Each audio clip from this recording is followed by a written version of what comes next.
IPL 2025 cricket தொடரில் மே 1ஆம் தேதி ஜெய்ப்பூரில் 50வது போட்டி நடைபெற்றது.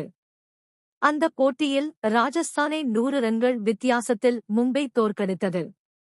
அதில் முதலில் விளையாடிய மும்பை அதிகபட்சமாக ரியன் ரிக்கல்டன் 61, ரோஹித் சர்மா 53, சூரியகுமார் யாதவ் 48, கேப்டன் பாண்டியா 48 ரன்கள் எடுத்த உதவியுடன் 218 ரன்களை இலக்காக நிர்ணயம் செய்தது.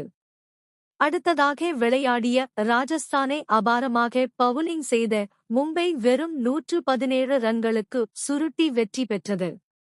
அதிகபட்சமாக ஜோப்ரா ஆர்ச்சர் 30 ரன்கள் எடுத்த நிலையில் மும்பைக்கு அதிகபட்சமாக கரண் சர்மா, ஜோப்ரா ஆர்ச்சர் தலா 3 விக்கெட்டுகளை சாய்த்தனர்.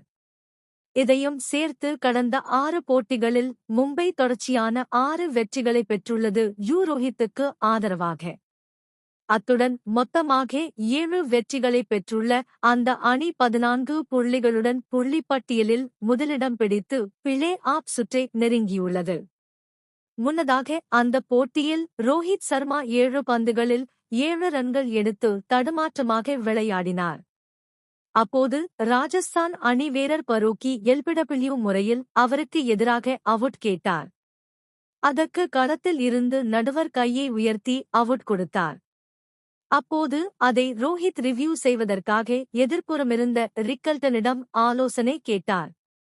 ஆனால் அவர் ஆலோசனை கேட்டு முடிப்பதற்குள் நிர்ணயிக்கப்பட்ட 15 நொடிகள் நேரம் முடிந்துவிட்டது. இருப்பினும் அதை கவனிக்காத ரோஹித் சர்மா 0 நொடியில் ரிவ்யூ கேட்டார். ரசிகர்கள் விமர்சனம்.